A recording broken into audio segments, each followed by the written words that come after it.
All right, Unique Mecca Audio, man. This it, we here. Mecca what? Mecca Audio. All right, so let's go. Now, I'm going to tell you all about when I was in Lewisburg. I just got off the bus October 17th, 1994. Now, when I get in there, it wasn't a lot of people there that was locked up from the street. You know what I mean? That's when the crack era was just kicking in. They were just starting to bring in blacks. Before that, they had Italians in the joint up in Lewisburg and white collar crime. So it was really made, you know, like a dormitory and rooms with 4 and 5 beds. It wasn't all cells like you see behind me, except on the other side, they call that the MAB side. Then they had the sand side. You know what I mean? So you had the MAB side, which is really like the maximum security side. Then you had the other side that the rooms had like maybe 4 bunk beds in them, things like that. So now we down there, they got 3 floors, we in I block. I'm chilling in I block and I meet a dude from Maryland and, you know, he was real cool. You know, he hang with everybody and all that. You know, this is 94. So we talking about Menace to Society just came out with Old Dog with the braids and all that. So that was what was popping back then, the braids, you know, on the brothers. You know, when you're from the street to show you, you know, that's your hooded tie with the braids. So now we got that joint out. I meet the dude up in there. He real cool from Maryland, little short, brown-skinned dude. You know, had the long plaits down his shoulder, and he had mad girls coming to see him, was getting crazy mail, pictures of girls, all that. So when dudes in the joint, now we can't go out to go meet girls how we want to meet girls, to push up, say how you doing or whatever. So we talk to each other and say, man, put me on your girl's friend, or, you know, or your cousin, or your, you know, or somebody, you know, that you know or whatever, your home girl. Give me somebody to write. I'm looking for somebody to write. That's what go on in the prison. That's how we meet women. So this dude from Maryland, he had mad females coming to see him, getting crazy letters, postcards, pictures. And, you know, you could see his life on the outside, on the inside, that he still had that support. So I'm hanging with this dude, me and him chilling and all that. And we hanging out and, you know, we just kicking it. But, you know, the homies see me hanging with him. I'm just coming, so I don't really know who's who. So the homies see me hanging with him, and we go to movie theater, so we all up in the movie theater and things like that. So we smoking weed, and, you know, I go pass dude the blunt, and my man is like, nah, son, you know what I mean? And I'm like, all right, you know, you my team. If you say no, it's no. But I don't know why he said no. He ain't want me to pass him the blunt. So I looked, the nigga ain't had no herpes on the lips or nothing, you know what I mean? But he said, nah, don't pass him the blunt. So now we drinking the wine. We had the little wine in the water cooler bottles, a half a quart, you know what I mean? Like this went for a little $5 back then. I mean, my bag, $10. That was a carton of cigarettes. Because back then, cigarettes was the currency, not like nowadays, being that they took the cigarettes out. Now stamps is the currency, and some compounds is macro. Y'all remember the videos I did breaking that down. All right, so now this is where we at. So we drinking our little quarts of wine, and I go, you know, they pass me the wine. I get my little swig on. I pass the wine to the homie, and they like, again, nah, don't give him none. You understand what I'm saying? So I'm just thinking that maybe they hating on him because he got a lot of females and all that. And, you know, maybe they just hating because he a fly little dude, you know, and he from Maryland. And at that time, it was real heavy with the New York and D.C. Didn't really get along. I always got along with them, but, you know, there was always problems with New York and D.C. back then. But the D.C. men, like my man Brown Bay, I got to give the video on Brown Bay because one of the brothers been asking for me to get a video on Brown Bay. So we got the video coming up on Brown Bay. Hit that like button, man. Hit the like button, subscribe, and make sure you cop the book of Ruin Harlan. Hit the like button, and don't forget the Cash App, man. You like the video, at least hit a thumbs up. If not, shoot a Cash App. You know what I mean? A little $1, $5 ain't gonna hurt you. All that put together with 35,000 subscribers is gonna help to get us all the equipment we need so we can bring you the best quality. But anyway, so now we in a movie theater. They say, nah, don't pass it to him. So we go in the kitchen. We sitting out eating. He can't come sit at our table, but he from Maryland anyway, and we got our little D.C. table. So that's how that is. But I'm wondering why they got him on the outskirts like this, but I ain't asking no questions. I'm a team player. I roll with the homies, you know?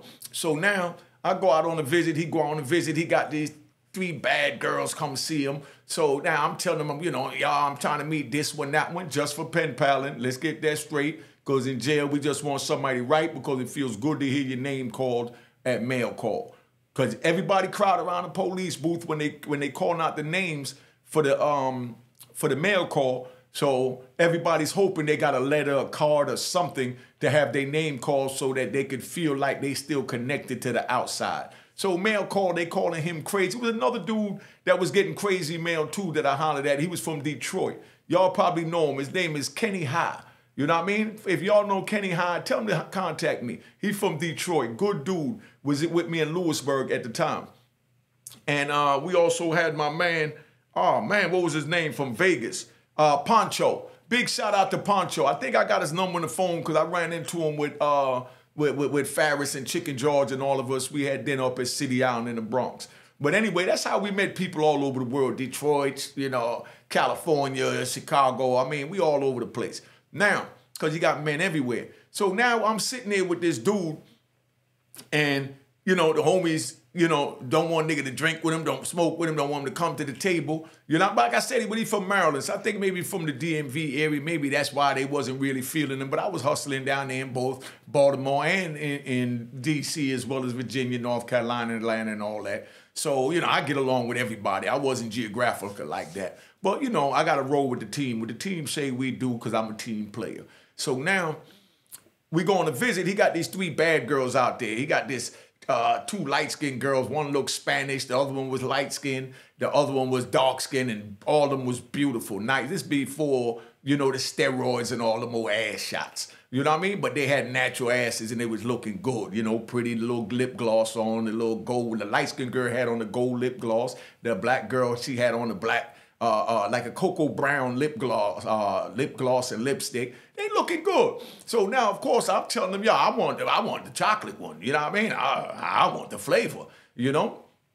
So he laughed and he tell me, man, it's funny you pick her because everybody always look at the other 2 when they come up, this and that. So he said, nah, I got you. So he's going to give me the address for me to write her. So everything is good. So now we leave to visit me and the homies out there. They see him with the girls and all that. So when we go back, I said, man, yo, shorty looking good. And he's like, yeah, she looking good. You know what I mean? She looking good. He said, but I don't really mess with that dude. You understand what I'm saying? I'm like, why? And like, man, I don't really mess with dude. You know what I mean? He said, but I see you with him a lot. So I think that, you know, I'ma holler at him, you know? So he go holler at him. We go out there, you know, we play a little basketball, a little baseball. We lift a little weights. Everybody out there chilling. We smoking at the weight pile in Lewisburg. You know, I mean, we go sit up under the tree and we just chilling, you know, just reminiscing about the good old days when we was doing our thing on the bricks. So now, with all this going on, you know, we go back in, you know, everybody take their showers and, you know, we in the day room and they had pool tables then. So we get ready to play some pool. So, you know, dude was waiting to call next and the game ended and it was his game and they was like, nah, the homie next. You know what I mean? So they did that like 3 times. They wouldn't even let him play pool with him, you know? So I'm looking, so I said to my man, what's up? He said, nah, matter of fact, come here, Unique. So he take me aside and he called the dude over there from Maryland. He said, yo, don't you got something you got to say to my man? You know? So dude looking like, huh? And he's like, yo, what you mean, huh? You know, yo, you need to tell my man. You know, so I'm looking like, you know, what's going on? I know he ain't going to tell me he no rat. You know what I mean? Because, you know, we in Lewisburg. We didn't tolerate them even being on the compound, much less me being with them. So I'm like, yo, well, what's up? Well, you got to tell me. So dude is like, man, it's like, and he doing all this with the hand moving and he bend down. He's like, oh, man, he's grabbing his head and he's like, and I'm sitting there and I got my knife on me, so I'm ready to put it in him. You know what I mean? I'm ready to put it in him. Yo, don't go to jail, youngins. Don't think none of this is the brag and none of that. Let's get that straight. You know what I mean? But I just knew he was going to tell me he was a rat. So if that was the case, I would have had to hit him because that's how, you know, we carried it in the penitentiary. So he's like, man. And he turned around and he's bending down and he's holding his head like it's so hard to say what he got to say.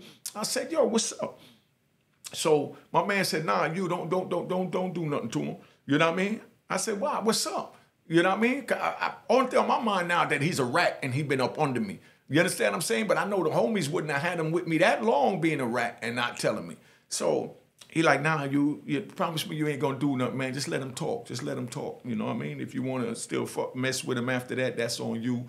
If not, just, you know, leave him alone. I'm like, nah, man, hold up. He said, yo, you, come on, man. Don't do nothing to him, man. He a good dude. I said, then why are we going through all this? You know? So my man looked at him now and got aggressive and said, yo, you gonna tell my man or what? You know what I mean? So now he goes, yeah, man. He said, um, you know, I'm a homosexual. I said, what? I mean, I jumped out my skin. You know me, I'm a homophobic Jamaican. So I'm like, what? And he's like, I'm a homosexual. So I go pull a knife out to go move on him. And my man grabbed me and said, nah, you leave him alone because you got dudes in there. Like I said, nah, man, but he up under me.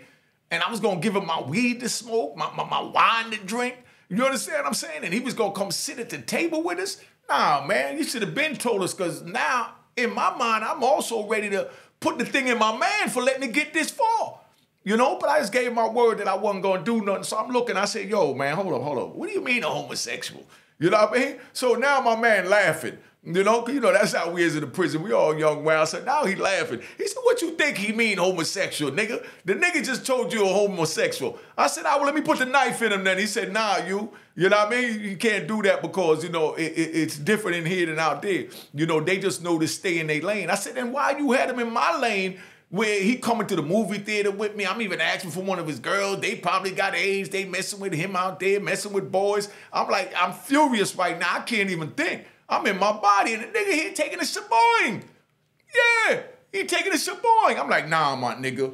You know, so I'm like, oh, man, like, I can't believe this. You know, I'm on the street. I never experienced nothing like that. We might drive down to 8th Street on a Friday night, and like I said, you see two homosexual men holding hands, and no disrespect to the LGBTQ, like I always say, you know, I'm ready to jump out and kick him in the ass right now. You understand what I'm saying? Before I could do that, there's already a group of dudes jumping on him just for being gay, not promoting none of that. Let's get that straight, just telling you how it was in New York City back then.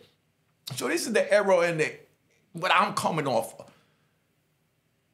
And now a homosexual sitting with me in a movie theater, playing pool with me, hanging out with me, and he taking the shaboing? Nah, man, I'm furious. I mean, my teeth gritting. I'm like, nah. I mean, I got blood coming from my fangs right now, you know? So my man said, yo, homie, stay away from us, because if you come anywhere near us, you know what I mean? I'm going to have to put the knife in you, because I already know that Unique want to put the knife in you, because I shouldn't even let it get this far, you being with him. But I didn't know y'all was, you know, becoming cool until he told me you was going to put him on one of the girls on the street or something like that. So I figured it was time for him to know. So a dude is like, man, I'm sorry, man, you know. Sorry? You sorry for being gay? Clean your act up. Get your life together. Get this shaboing out your life. You know what I mean? This is what I'm thinking. Get it out. You know what I mean? He cast the evil demons out of you, my brother. You know? Then come to find out, you know, because we don't push them aside, and he already know don't come near nothing from New York no more. And I told the homie, yo, when somebody come in, if this dude or anybody like that try and crawl up on them, let them know from the door, man. We don't do that, man. You know what I mean? The dude been hanging with me and all that. And I definitely don't want no suspicion on my name, even though dudes know my gangster, that I'm not on that type of time. So he like, nah, you right, but, you know, I figured maybe he told you. I said, if he told me, he wouldn't be breathing if he told me that. You understand what I'm saying? So my man started laughing again, you know what I mean? So now, my man telling me, he said, man, yo, that nigga is a freak. I said, what you talking about? He said, yo, all the dudes be talking about Friday nights, they be having upstairs in the shower, because they had the open shower bay back then. Like that room you see right behind me right here, where I'm trying to figure out how to turn my hand to it, nah? Right there. You know, like you see that room right there, that'll be like the shower, and they got 5 shower stalls in it. So, you know, dudes go in there, and if somebody's in there, you take a shower, and you know they in there, so you wait, and you got your line up. You got 5 showers, but ain't no 5 men going in that room. You know what I mean? 1 man in there, you got 5 people outside waiting to go in. You know what I mean? So he'd be like, I got next. Okay, I'm after Unique. All right, I'm after Kenny. I'm after this one. I'm after that one. But you ain't going to see 2 people in the shower at the same time. But my man telling me that on Friday nights, this freak-ass nigga was going in the shower with like 3, 4 dudes, and they in there smutting them out. I'm like, and you had this dude almost smoke behind me? I'm in my body right now, just him telling me that. But my man laughing, he trying to downplay it, but he don't know he get me more angry as he telling me. You understand what I'm saying? But, you know, that's the way that joint go in there, man. You know, it's a whole nother world. Youngins, don't go to jail. It ain't worth it. I'm telling you, it ain't worth it. I'm telling you, don't put yourself in that situation, because you know, you're going to see some of the craziest shit, hear some of the craziest things, and, you know, that's just the way it play out. So don't say I didn't tell you. So I'm telling you, don't take these stories as glamorizing. I'm just telling you how it is. You know what I mean? Welcome home, Antone White. Thank you, DC, for the love you showed me and my brother Bootsy when I came down there. Thank you, Kirk Bone, LA, Big Dog, Bonaparte, Rat. His name is Rat, straight man. You know what I mean? ER, you know, Larry Moe. You know what I mean? Like I said, La, Big Red. You know what I mean? It was all men down there, you know? Come on, man. But, you know, listen, man, I'm done with it. I'm getting ready to tap out. I just want to let y'all know, man, it ain't worth it. Cop the book of Raw in Harlem. Hit the like button. Cash App is on the screen. Show some love. Show some support. And follow me at Instagram at Unique Mecca Audio. And I'm at Twitter at Crew Mecca or something like that. Or Mecca Crew. I think it's Mecca Crew. Whatever it is at Twitter. You know what I mean? I'm on that new joint too, that TikTok. You know? But I'm out. Y'all enjoy the video. Enjoy your day. And know that Unique Mecca Audio gonna bring the craziest goddamn stories, man. Tune in and know what time it is and enjoy freedom because ain't nothing better than freedom. Aight? Mecca what? Mecca Audio! Hi guys, welcome to Unique Cuisines. We're located in Freeport on the Northern Mall. Just want to introduce my partner, Amy. Hi guys, how are you? And this is my sister-in-law, another partner. I just ask that you come support our minority-owned business. We serve Asian fusion, Caribbean cuisine, and we have a beautiful restaurant located on the Nautical Mile in Freeport, New York. And we're asking that you come check us out and also make sure to tune in to Mecca Audio TV.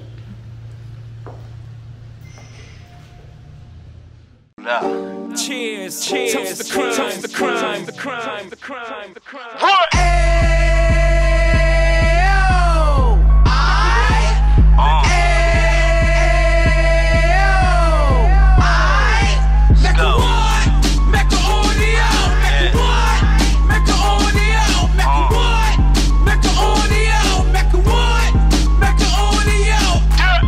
Fresh out the can of 26, Heat back on the strip, getting back in the mix. What he mentions a gift. You stand up 10 toes down, and I suggest you pay attention to this. Real. Take a little gully posse and put it in Harlem. He cut from the bottom, came up from the bottom. Drop the book, you should go and get it. The Instagram page and the YouTube, you could go and visit. Then you could consider yourself LinkedIn. Sit front row and get Jews from a kingpin. How he went through it, so you ain't gotta go do it. To not pay attention would be stupid. Talking about a man that probably put your grandfather on. Probably the reason that him and your grams got along. A man that generated millions on the block, did his time, never squealing to the cops. Mecca Audio.